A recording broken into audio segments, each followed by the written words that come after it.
Well, it's a little bit of a rainy day out there today. So back on the 69 Nova.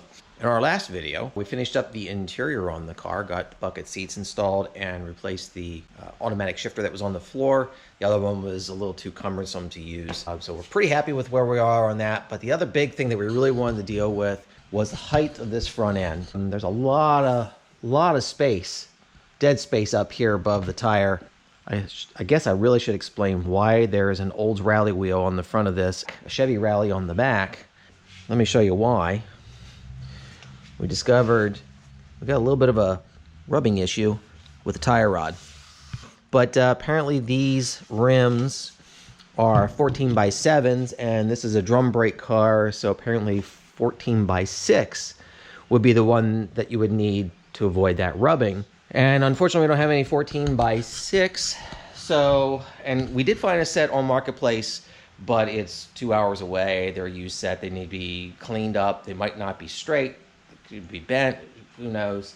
The other solution, and this is what we're going to end up going with, 3/16 spacers. And I'm not a fan of spacers, but a 3/16 of an inch, and they are drilled for the 4 3/4 pattern, so they're not like universal that they're going to be sloppy or anything like that. I feel a little bit safer about doing that. That's going to bump that out just enough to keep those tire rods from rubbing those tires. And eventually he may end up doing a disc brake upgrade. We don't know just yet. So we thought that was a better solution. It was under $20, and we feel that they should be safe enough. He's not taking this at any kind of high speed or doing anything crazy with it, so hopefully we should be okay. So back to what we're looking to do is we want to, one, we're going to rebuild this front end because we're putting all new ball joints and upper AR bushings, all that stuff in. But we want to get rid of that space that's going on. We want to bring this fender down. We're looking to get a rake on this car. We do have air shocks on it, and they are at the max. So he wants a little bit more. So we thought, well, let's pull the coils, and I'm going to take one ring out of it, and we're going to see what kind of results we get before we replace all the other suspension parts. We're going to pull the spring, cut it, put it back in, see what kind of height we've got, see if we got to take it any further than that. Probably not. We're thinking we just need that little bit, see if we can get that front end just to come down some. So that's what I'm going to be working. I'm not going to go into a lot of detail, but I will show you some of the things as we're going along. Well, as you can see, we got the coil out. I do have my coil spring compressor on here that's holding this. It still has it under tension, but the only thing I'm going to end up doing here is cutting one ring out. So right where this one ends is where I'm going to cut right here.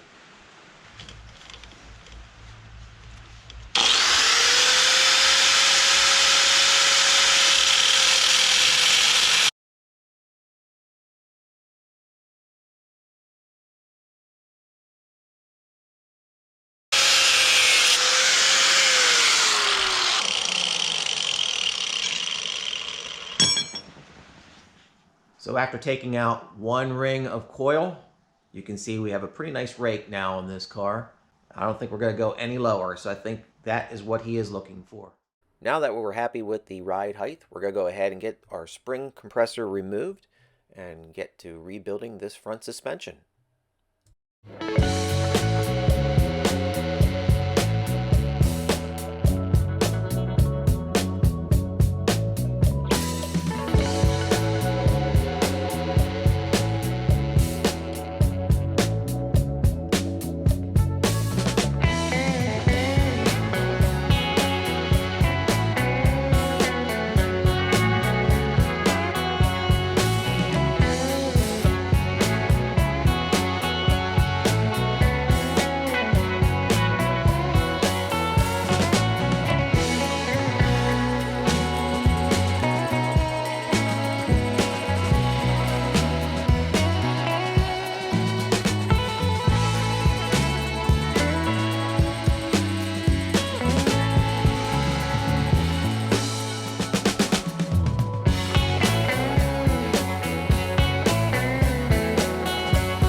Okay, coming down.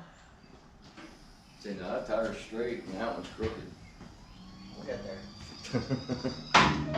Oh.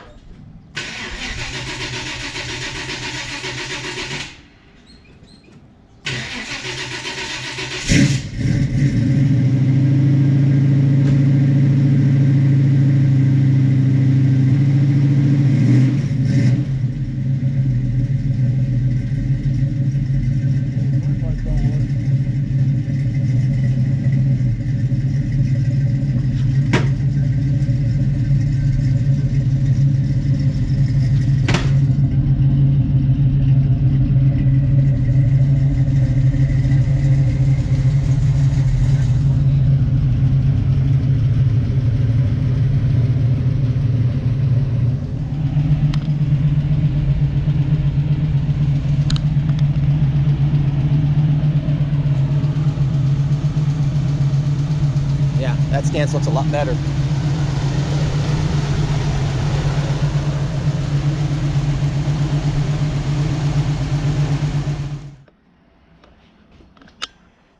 Well, I'm going to call that a win.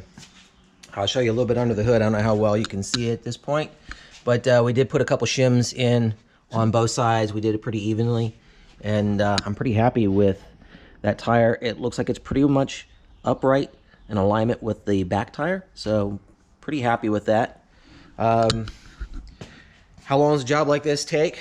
Well, today alone took me 10 hours straight, pretty much. I had a couple little breaks for lunch, but yeah, 10 hours to get to that point. But well worth it.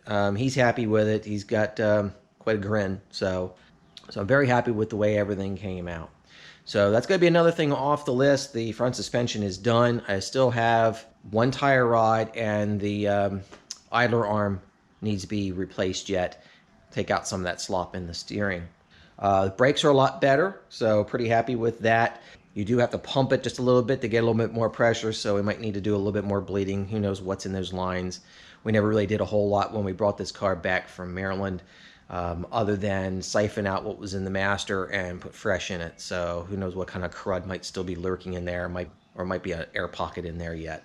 Overall, again, pretty happy with the way things came out. So next on the list, either I'm going to do some of the suspension parts, or I'm going to tackle the oil leak on the engine, as well as fix up the coolant bypass on the heater core. And I still got a little bit of wiring I want to clean up and make a little bit better. But narrowing it down, we got 2 weeks left before the show, so I think it's all possible to get it done. If you're enjoying the series, I hope you'll hit the thumbs up and drop a comment. Let us know what you think. If you enjoy seeing work being done on the 69 Nova. Also, I'd like to show you another channel to check out that has got a pretty cool Nova. It's the 4th Gen Nova, and doing a great job on that. And I think you guys, if you're enjoying this series, I think you'll enjoy seeing the work that he's been doing. So be sure to check out his channel. And as always, thanks for watching.